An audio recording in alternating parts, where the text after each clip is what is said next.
तो आइए हम खबर का रुख करते हैं कि चीन को सबक सिखाने का मन अब भारत सरकार ने बना लिया है। पीएम मोदी आज सर्वदलीय बैठक करने जा रहे हैं। इस बैठक में भारत चीन सीमा विवाद पर चर्चा होगी। जिस प्रकार चीन ने धोखे से रात के अंधेरे में भारतीय सैनिकों पर हमला किया, वो सुरक्षा की दृष्टि से बहुत खतरनाक था। 20 जवान हमारे शहीद हुए हैं इस हमले में। भविष्य में चीन ऐसा दुस्साहस ना कर सके, इसलिए मोदी सरकार उसे कड़ा संदेश देना चाहती है। सर्वदलीय बैठक में सभी राजनीतिक दल शिरकत करेंगे। इसमें चीन के साथ भावी संबंधों पर, रणनीति पर मंथन किया जाएगा। इस बैठक में यह तय हो जाएगा कि चीन के मामले पर विपक्ष सरकार और देश के साथ है या नहीं।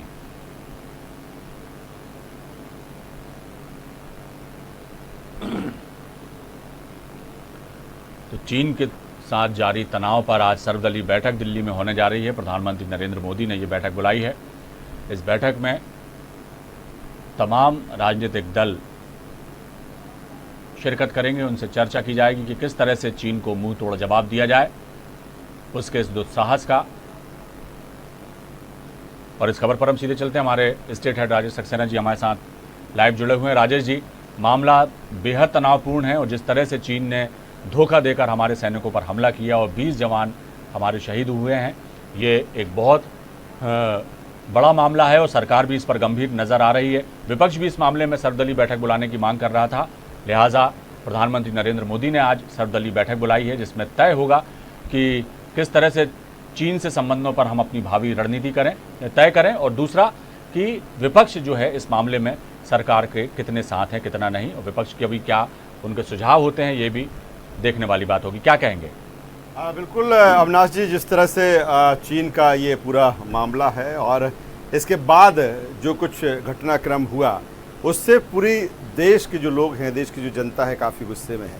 और यही कारण है कि 2 दिन पहले जब पीएम नरेंद्र मोदी ने अपने संबोधन में कहा कि वो अपनी देश की अखंडता, एकता और सहिष्णुता के लिए पीछे नहीं हटेंगे, और जो हमला किया गया है, हमारे तमाम जवान जो शहीद हुए हैं, उनकी जो शहादत है वो नहीं जाएगी, बेकार नहीं जाएगी, और पूरी तरीके से भारत मुंह तोड़ इसका जवाब देगा। मोदी सरकार अपनी तरीके से इसकी एक स्ट्रेटजी बना रही है, लेकिन कहीं ना कहीं जिस तरह से ये पूरा घटनाक्रम है, ये पूरा मामला है, ऐसे में जो लगातार मांग उठ रही थी सर्वदलीय बैठक बुलाए जाने को लेकर, वो तमाम जो सारी पार्टियां हैं उनकी आज सर्वदलीय बैठक पीएम नरेंद्र मोदी ने बुलाई है। और सारे जो दल हैं, उनके प्रमुख हैं, जो अध्यक्ष हैं उसके, वो इस बैठक में शामिल होंगे। सिर्फ 2 को अगर हम अलग कर दें, ममता बनर्जी की जो पार्टी है, वो ममता बनर्जी को न्योता नहीं भेजा गया है, और आम आदमी पार्टी को न्योता नहीं भेजा गया है। इसके अलावा सारी पार्टियों के जो प्रमुख अध्यक्ष हैं वो इसमें शामिल होंगे, और एक भावी रणनीति पर यहाँ पर चर्चा होगी। या रणनीति के अलावा सरकार ने क्या कुछ अभी तक किया है, सरकार की क्या कुछ स्ट्रेटजी है अब चीन से निपटने के लिए, इस पर बातचीत होगी। और जितनी भी पार्टियां हैं जो इस बैठक में शामिल होंगी, उनसे सुझाव, आखिर उनके सुझाव क्या हैं। दूसरी तरफ जिस तरह से आपने जिक्र किया कि जो पार्टियां हैं, इनके साथ कितने साथ हैं कि नहीं हैं, लेकिन देश का मामला है, देश की सुरक्षा का मामला है। ऐसे में हर पार्टी की जो मानसिकता है वो पॉजिटिव ही होगी, बिना किसी राजनीति के। लेकिन इतना ज़रूर है कि सारे दल अपने अपने सुझाव इस सर्वदलीय बैठक में देंगे। साथ ही सरकार ने क्या कुछ किया, क्या सरकार का फेल्यूर किन स्टेज पर अगर है, तो उन पर जो एक राजनीतिक सियासत देखने को मिलती है, उस पर ज़रूर चर्चा होगी। लेकिन कुल मिलाकर यही है अविनाश जी कि काफ़ी अहम ये सर्वदलीय बैठक है, क्योंकि देश की सुरक्षा से जुड़ा ये मसला है। और चीन जो लगातार भारत को लेकर जो उसकी एलएसी है, उसको लेकर जो विवाद रहा है लंबे समय से, और जो गतिविधियां चाहे चीन की तरफ से उस एलएसीपी हों या फिर भारत की तरफ से जो कुछ वहां पर, चाहे एक रोड बता रहे हैं कि जिस तरह से एक रोड वहां का निर्माण उस तरफ हो रहा है, कहीं ना कहीं भारत भी उस रीच अपनी बढ़ाना वहां पर चाहेगा। और यही चलते जब दोनों, चाहे हम चीन की बात करें या फिर भारत की बात करें, फिर भारत के साथ जिस तरह से बर्ताव हुआ, जिस तरह से हमारे जवान शहीद हुए, उसी के बाद इस सर्वदलीय बैठक काफ़ी अहम है।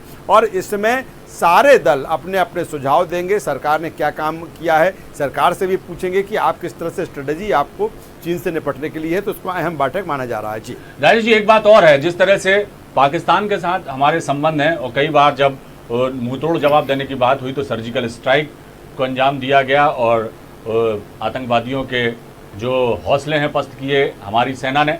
लेकिन यहाँ मामला थोड़ा सा अलग है।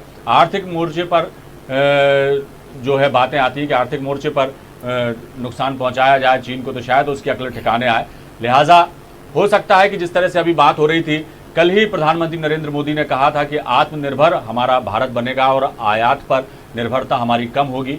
लिहाजा इस दिशा में भी कुछ कदम उठाए जा सकते हैं। चीन के सामानों का विरोध हो सकता है और आत्मनिर्भर भारत बनाने की दिशा में जिस तरह से हमारा देश आगे बढ़ रहा है या ले जाना चाहते हैं प्रधानमंत्री नरेंद्र मोदी, तो वो भी एक तरह से जवाब हो सकता है चीन को। इस पर भी कोई फैसला हो सकता है। बिल्कुल अविनाश जी, सबसे बड़ा जवाब होगा चीन के लिए।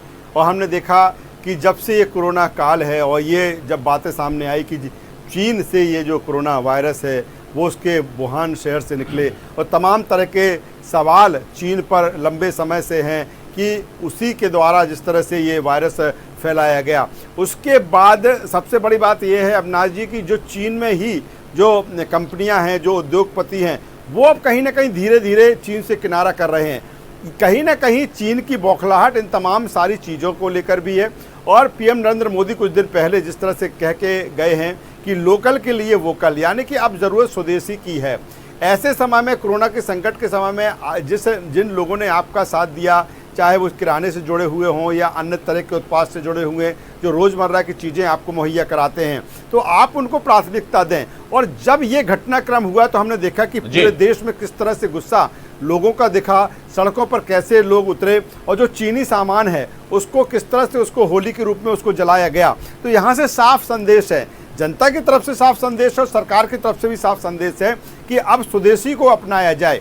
दूसरी तरफ सबसे बड़ी बात यह भी है कि लंबे समय से जो कोरोना संकट जब से यह खबर आई कि चीन के जो उद्योगपति हैं, चीन के जो निवेशक हैं, वो देश में निवेश करना चाहते हैं, क्योंकि जो वातावरण पूरे देश में है उनको माकूल वो लग रहा है। तो ऐसे में भारत की तरफ आशा भरी नज़रों से ये तमाम जो उद्योगपति हैं, निवेशक हैं, देख रहे हैं और इसको लेकर भी सरकार की तैयारी है।